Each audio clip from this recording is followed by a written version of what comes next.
Acabé con la vida de mi esposo 8 días después de nuestro casamiento. Soy Jordan Graham. Éramos una familia muy religiosa y, por ende, la Iglesia Bautista y las tareas relacionadas con esta eran el eje central de nuestra vida. Yo asistía infaltablemente todas las semanas al culto y a las actividades organizadas por la congregación.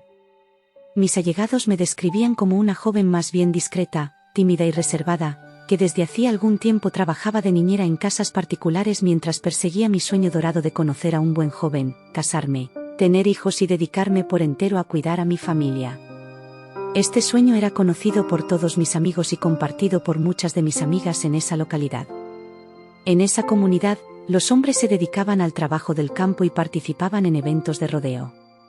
Las parejas se casaban muy jóvenes y tenían por lo menos 2 hijos. Como parte de mis profundas convicciones religiosas, estaba decidida a mantener intacta mi virginidad hasta el matrimonio, reservándome para la aparición del hombre indicado. Y no tuve que esperar demasiado, pues el 31 de octubre de 2011, en una fiesta de Halloween, me presentaron a Cody Lee Johnson. Yo tenía 20 años y estaba disfrazada de monja, mientras que él, en su traje de Freddy Krueger, no podía ser más distinto. Cody, de 23 años, era originario de California, pero cuando aún era adolescente, su madre, Jerry Johnson, decidió mudar a la familia a un lugar que consideraba más sano para que su único hijo creciera, y al parecer, sus intenciones funcionaron, pues según todas las referencias, era un joven bueno y trabajador. Cody tenía un empleo en la empresa Norman Global Communication Solutions, dedicada a la fabricación de centros de operaciones móviles conectados. Pero más allá de su trabajo formal, Cody era un fanático total de los autos, adoraba arreglarlos y modificarlos. Con estas cualidades, unidas a su buen carácter y una personalidad abierta y colaboradora, no es de extrañar que el joven tuviera un buen grupo de amigos. Aunque aparentemente Cody y yo no podíamos ser más distintos, la atracción entre ambos fue casi inmediata. Además, según comentaron después los amigos de Cody, aunque no era particularmente un devoto religioso, siempre hablaba de que quería tener a una buena chica de la iglesia como pareja, y al parecer, la había encontrado más pronto que tarde. Comenzamos a salir y rápidamente parecíamos estar envueltos en una hermosa relación de amor mutuo. Cody se unió a la iglesia bautista a la que yo asistía y se integró al círculo de amigos. Yo estaba convencida de que Dios me había enviado a ese hombre, y no era la única que creía eso. A la vista de todos, lucíamos como la pareja perfecta, siempre juntos y agarrados de la mano. Cody actuaba como todo un caballero, era común que me abriera la puerta del auto y que también lo hiciera al entrar o salir de lugares. Pero lo más importante, sin dudas, era que respetaba mis deseos de mantener mi virginidad hasta el matrimonio. Nuestra relación parecía marchar muy bien pese a las diferencias de nuestros caracteres. Cody estaba locamente enamorado de mí, y a poco más de un año de conocernos, en diciembre de 2012, anuncié la oficialización de nuestro compromiso en mis redes sociales con esta foto: el sueño se hace realidad. Esta es mi opinión sobre nuestra relación, compartida por Cameron Fredrickson, jefe y amigo de Cody y mío. Parecíamos estar completamente enamorados. Sin lugar a dudas, él quizás se veía más entusiasmado que yo, pero todos lo atribuían al carácter tímido y retraído que yo tenía. De hecho, mis amigas más cercanas sabían de primera mano que estaba completamente entusiasmada con los preparativos del matrimonio, que se iniciaron de inmediato. De hecho, quise hacerle a mi futuro esposo un regalo especial y decidí contactar a Elizabeth J., una escritora independiente de canciones, para que creara una pieza especial para nuestro primer baile como pareja de recién casados tras la ceremonia religiosa. Con la ayuda de mi madre, saqué un crédito por $1000 para viajar a California y participar activamente en la creación de la pieza. Más allá de cualquier percepción de mi entorno, me encargué de todos y cada uno de los detalles de mi boda soñada e incluso pedí a los invitados que asistieran vestidos de color rosa. Finalmente, la tan esperada boda se llevó a cabo el sábado 29 de junio de 2013. Fue una hermosa ceremonia en la que sorprendí a todos los asistentes al caminar hacia el altar llorando de forma desconsolada. Ciertamente, no son pocas las novias que lloran durante su boda. Aunque no es común que entren haciéndolo y tan evidentemente. Pero eso no influyó para nada en el desarrollo del acto religioso. Otro detalle que llamó la atención fue que mientras Cody pronunciaba sus votos ante mí, nunca lo miré a la cara. Por el contrario, mantuve la mirada en el piso e incluso llegué a girar mi cabeza durante la celebración. Parecíamos muy enamorados al ritmo de la canción que había encargado especialmente y a la vista de todos éramos la pareja perfecta, disfrutando de la formalización de nuestra relación con la idea de que fuera para toda la vida, unidos hasta que la muerte nos separara. Lamentablemente, según los allegados míos, esa idea comenzó a esfumarse demasiado rápido, y los amigos más cercanos de mi nueva esposa comenzaron a recibir mensajes frecuentes de mí, preguntándome para qué diablos me había casado. Señalaba que había sufrido un colapso total y que no sabía si iba a poder seguir con mi matrimonio.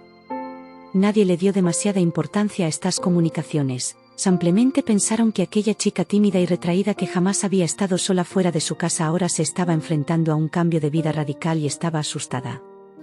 Todos estaban seguros de que era una pequeña crisis pasajera y eventualmente aprendería a disfrutar de mi nueva vida.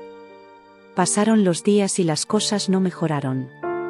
Lo cierto, según se supo tiempo después, es que enfrentada a la noche de bodas, me había negado a consumar el matrimonio. En esa oportunidad, mi argumento fue que después de la ajetreada jornada de celebración, estaba agotada y necesitaba dormir. Cody había sido comprensivo, no me presionó y decidió esperar aquella primera noche tan soñada. El joven durmió abrazado de su nueva esposa, que por mi parte no pudo conciliar el sueño y pasó la noche pensando cómo salir de esa situación y regresar a la casa de mi familia. Contrario a lo que pensaban los amigos de mi nueva esposa, con el pasar de los días, la situación no mejoraba. Me mostraba cada vez más molesta y la verdadera causa de tantos problemas era que estaba aterrada de tener sexo con mi marido. Así, eché mano de una de las excusas más trilladas que estaba en esos días. Con esta tensa situación, la pareja llegó al domingo 7 de julio. Había transcurrido una semana de la ceremonia nupcial. Ese día, Cody tenía planeado pasear en kayak con el padrastro de mi esposa y hacia el final de la tarde iría a jugar golf con su amigo Eddie Colón. Pero sorpresivamente canceló ambas citas y, en los dos casos, dijo que no podía asistir porque su esposa le tenía planeado una sorpresa. Eso fue lo último que sus allegados supieron del joven recién casado. El lunes 8 de julio, Cody no se presentó a trabajar y tampoco se comunicó con su empleador, algo que definitivamente era insólito porque si algo lo caracterizaba era su gran responsabilidad con sus labores. Su jefe y amigo, Cameron, al ver que Cody no llegaba y tampoco lograba comunicarse con él vía telefónica, decidió ir a su casa. Pero no había nadie que le abriera la puerta o le diera información. Cameron se asomó al garaje y allí encontró el teléfono móvil que Cody siempre cargaba consigo. Según lo que afirman algunas fuentes, ante ese hallazgo, el hombre acudió de inmediato a las autoridades para notificar la desaparición de su amigo. Sin embargo, otras reseñas del caso señalan que la denuncia de la desaparición fue formulada por un tío de Cody. De cualquier manera, la policía de inmediato inició una investigación y lo primero que saltó a la vista como elemento sospechoso fue que su esposa no reportó la ausencia del joven. Los agentes pensaban que debía ser ella quien primero lo echara de menos, en especial teniendo tan pocos días de casados. Por eso, tardaron en citarla para que acudiera a la sede policial a rendir una entrevista. Yo conté que el domingo en la tarde ella y su esposo habían salido a comer y cuando íbamos de regreso a la casa, Cody recibió una llamada de alguien que yo no sabía quién estaba al otro lado de la línea, pero su esposo estuvo conversando cerca de media hora y parecía molesto.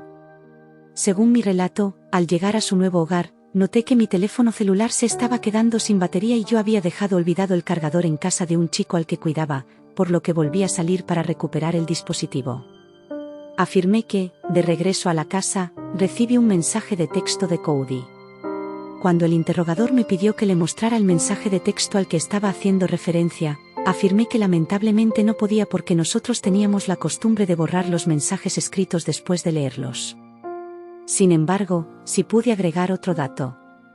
Afirmé que, cuando iba llegando a mi casa, pude ver que un vehículo oscuro se alejaba. Aseguré que Cody estaba a bordo de ese auto, del cual solo pude informar que tenía placas de Washington. Con esos pocos datos aportados por mí, los investigadores trataron de seguir la pista buscando la manera de identificar el vehículo oscuro con placas de la capital federal estadounidense en el que aseguré haber visto a Cody. Cuando los investigadores revisaron el registro de llamadas del celular de Cody, encontraron un número de teléfono correspondiente a Washington que pertenecía a un hombre llamado José. La policía se puso en contacto con José, quien explicó que efectivamente había hablado con Cody, pero la conversación se centró en unas herramientas que le había prestado al desaparecido. Más allá de eso, no hubo nada raro en el diálogo. La pista fue verificada y descartada. Algo que molestaba a los detectives era mi actitud tranquila y hasta despreocupada. Era lo opuesto al compromiso esperado de una joven recién casada cuyo esposo acaba de desaparecer. Adicionalmente, en mis declaraciones, parecía dudosa y en ocasiones hasta me contradecía.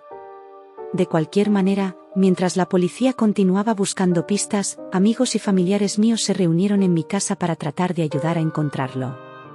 Revisaban las redes sociales y contactaban a todos los conocidos con la esperanza de que alguien aportara un dato que los llevara hasta Coady. Para asombro de los voluntarios, mi ánimo comenzó a cambiar. Me puse de mal humor y me alteré de tal manera que, en un momento, me quité el anillo de matrimonio y lo lancé por el cuarto.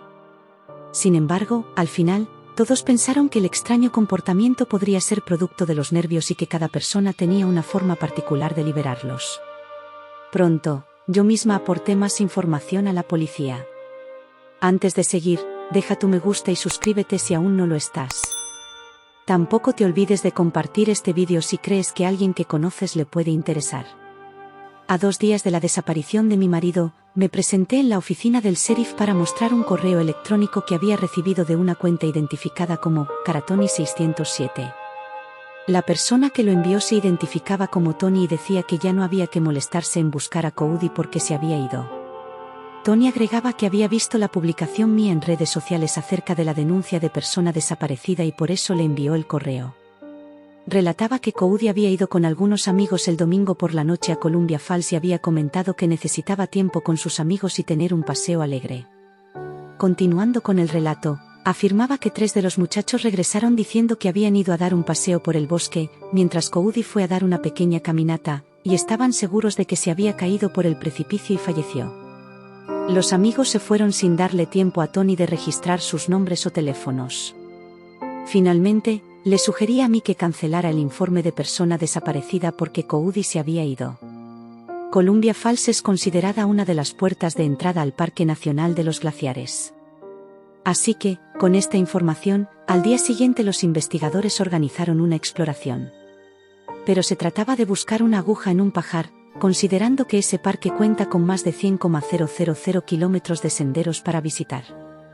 En esa oportunidad, yo, junto a un grupo de amigos, me uní al arduo trabajo de recorrer la zona en busca de pistas sobre mi marido. Pero, según dirían mis acompañantes, no parecía para nada preocupada. Era como si simplemente estuviera de paseo por el parque, conduciendo y oyendo música, e incluso se notaba alegre. Ese primer día de búsqueda no produjo ningún resultado ni para las autoridades ni para mis amigos. Así que, al día siguiente, volvieron al parque con sus autos para recorrer otros caminos. Y esta vez, la historia dio un vuelco completo. A un cierto punto, comencé a actuar de forma extraña, como si estuviera entrando en una especie de trance. Repentinamente, me detuve en un sitio apartado de la carretera que conducía a un mirador de montaña llamado The Loop, que entre otras cosas daba a un empinado acantilado de unos 60 m de profundidad. Recibí importantes aportes de información de los amigos de nuestra pareja, quienes confiaban en que sus datos podrían ser relevantes. Una amiga mía mostró un mensaje que había recibido de mí la noche en que Coady desapareció, en el que decía que iba a hablar con mi esposo. La receptora del mensaje le respondió que rezaría por nosotros, y yo contesté que rezara muy en serio y que si no volvía a saber nada de mí esa noche era porque algo había pasado.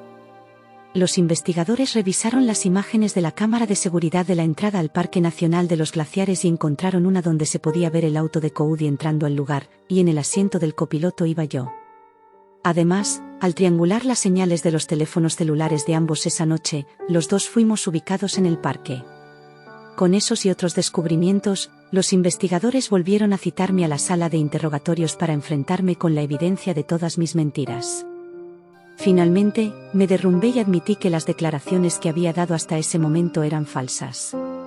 Según el nuevo relato, esa noche fue Coady quien insistió en recorrer el peligroso sendero. Durante la conversación, habríamos caminado por el sendero del acantilado, y tras confesarle a mi pareja mi tristeza por la boda, se habría suscitado una discusión entre nosotros. Aseguré que traté de alejarme de Coady, pero él me tomó fuerte por el brazo y la chaqueta. Mi reacción fue soltarme, y eso lo hizo caer de frente por el profundo acantilado. Afirmé que no pensé en el peligro que representaba el lugar en el que estábamos. Ese mismo martes 16 de julio de 2013 quedé detenida. No obstante, los amigos de la pareja y en particular los de Coudi ponían en franca duda mi relato, afirmando que el joven le tenía un serio miedo a las alturas y jamás habría caminado por un pequeño sendero, mucho menos de noche. Todos se lamentaban y lo recordaban como un chico alegre, cariñoso, desinteresado, tranquilo y de buen corazón. Era el tipo de persona que siempre es un placer tener cerca. Una amiga de la familia de Coudi aseguró que a nadie le sorprendía que yo fuera sospechosa del hecho, ya que tras contraer matrimonio, le comenté a varias personas que nunca había querido casarme con ese joven específicamente. Solo quería tener una linda ceremonia de casamiento, y aparentemente, ese habría sido el tema de discusión el día de los hechos. El padrino de la boda, Cameron, relató que le advirtió a su amigo que no se casara conmigo, pues a su modo de ver, la interacción entre nosotros no parecía una relación amorosa y feliz. Siempre era reservada y distante. Rara vez pasaba tiempo con los amigos de Coudi, y cuando lo hacía, era antipática. Cameron también relató que la primera versión que les conté del hecho fue que yo no estaba en la casa cuando mi marido se fue, por eso él se sorprendió cuando supo que al hablar con la policía, dije que lo vi marcharse en un auto oscuro con placas de Washington. Otros allegados a mí que fueron interrogados por los investigadores afirmaron que durante el funeral, yo jamás di el pésame a mi suegra, y ni siquiera estaba pendiente del acto sino de mi teléfono celular. También relataron que tras el servicio fúnebre, hubo una cena comunitaria durante la cual no me veía afligida, sino alegre y animada. Mientras todos estaban abrumados porque mi esposo fue encontrado sin vida, yo parecía aliviada y comenté que ahora sería posible celebrar el funeral y la policía podría salir del caso. El detalle que faltaba lo aportó mi medio hermano, quien declaró a la policía que yo le pedí que le mintiera a las autoridades y que no dijeran que yo había encontrado el cuerpo. Antes de saldar mi deuda con el Creador, tuve que enfrentarme a la justicia terrenal. El lunes 7 de septiembre de ese mismo año 2013 hice mi primer acercamiento a esta justicia al comparecer ante el juez federal Jeremy Lynch y ser imputada por el cargo de asesinato en segundo grado. Según los documentos formales de la acusación, le relaté a un agente del Buró Federal de Investigaciones, mejor conocido como el FBI, que Coudi y yo habíamos estado discutiendo la noche del domingo 7 de julio de ese año mientras caminábamos por el área del parque conocido como Loop Trail. En un momento de la confrontación verbal, Coudi me agarró por el brazo. Afirmé que en ese punto yo podría haberme ido, pero debido a mi enojo, me di vuelta y empujé a Coudi, quien cayó de frente por el desfiladero. Apenas unos días después se dio inicio al proceso judicial ante un gran jurado que encontró causa suficiente para proceder a acusarme formalmente por la muerte de Coudi. Ese tribunal decidió también aumentar la gravedad de la acusación a asesinato en primer grado y agregar un cargo adicional por declaraciones falsas ante las autoridades. Durante las audiencias de juicio, el forense encargado del examen post-mortem del cuerpo detalló las severas lesiones causadas por una caída de cerca de 60 metros en una pendiente inclinada y rocosa. La más grave de todas era una herida de 20 centímetros de largo en la frente con la consecuente fractura de cráneo. Además, el cadáver presentaba gran cantidad de lesiones, fracturas y laceraciones en las piernas. El forense también testificó que la víctima no portaba su anillo de matrimonio cuando fue encontrado su cuerpo y mencionó el trozo de tela negra encontrado no lejos del cadáver. El jurado, integrado por 8 hombres y 6 mujeres, también pudo ver la grabación de la entrevista hecha por el FBI a mí, en la que admití haber empujado a mi esposo, pero no me sentía responsable de su fallecimiento. Afirmé que fue algo rápido, que solo quería quitármelo de encima, y que no pensaba que yo fuera criminal, pues solo lo empujé y lo que ocurrió fue un accidente. Uno de los testimonios más conmovedores escuchados en la audiencia fue el de Jerry, la madre de Coudi, quien recordó lo emocionado y feliz que estaba su hijo porque se iba a casar conmigo. Pero ella entendió que ese amor no era recíproco. Durante un servicio de oración tras el funeral, cuando ella se acercó a mí, la rodeé con mi brazo y le dije que todo estaría bien. Ante lo cual, ella se tropezó con la rigidez de una roca. Yo, lejos de tener un gesto de agradecimiento o de consuelo para con mi afligida suegra, ni siquiera me moví y no pronuncié ni una palabra. En este caso, que no estuvo exento de sorpresas, hasta en el último día del juicio salieron a relucir detalles escalofriantes cuando fueron leídas 6 cartas de antiguos amigos míos que pedían justicia por la muerte de Coudi. Mi ex mejor amiga, Kimberly Martínez, se refirió al juez con el mayor respeto y le dijo que, para ser sincera, muchos de los amigos tenían pesadillas conmigo y que yo era una de las que no dormía bien, sabiendo que mi familia y yo no tuvimos ningún problema en mentir en su tribunal. Otra que se pronunció fue Cindy Place, que me conocía desde hacía muchos años. Afirmó que desde temprana edad fui una instigadora silenciosa que abrió grietas insalvables entre las personas e intencionalmente arruinó muchas relaciones. Sostuvo que acusé falsamente de abuso sexual y otras conductas inapropiadas a varios jóvenes y les causé mucho daño. Agregó que mis acciones se volvieron cada vez más erráticas desde que me comprometí con Cody y aseguró que lo ocurrido con él no fue un accidente, sino un crimen premeditado. Al final, el juez Donald Meloy emitió su veredicto condenándome a la pena de 30 años de prisión sin posibilidad de solicitar libertad condicional y luego debería cumplir 5 años de libertad supervisada, por quitarle la vida a mi esposo Cody Johnson. La defensa pedía solo 10 años de cárcel, mientras que la fiscalía solicitaba de 50 años a perpetua. Adicionalmente, el magistrado determinó que yo tenía prohibido beneficiarme directa o indirectamente de la divulgación de información sobre el caso. Debería someterme a tratamiento psiquiátrico y tendría que pagar $6,910 para sufragar los gastos de la recuperación del cuerpo de mi esposo. Tal y como se había mantenido desde la muerte de mi esposo, fui retirada de la sala sin mostrar ningún tipo de emoción. Bueno, querida audiencia, hasta aquí una investigación más. ¿Qué opinan del caso de hoy? Nos gustaría mucho leer sus comentarios, ya que su opinión sobre los casos es muy importante para nosotros. Recuerden siempre hacerlo con el máximo respeto posible, tanto para la víctima como para los demás espectadores y nosotros que los estaremos leyendo. Antes de irte, deja tu me gusta y suscríbete si aún no lo estás. Tampoco te olvides de compartir este vídeo si crees que a alguien que conoces le puede interesar.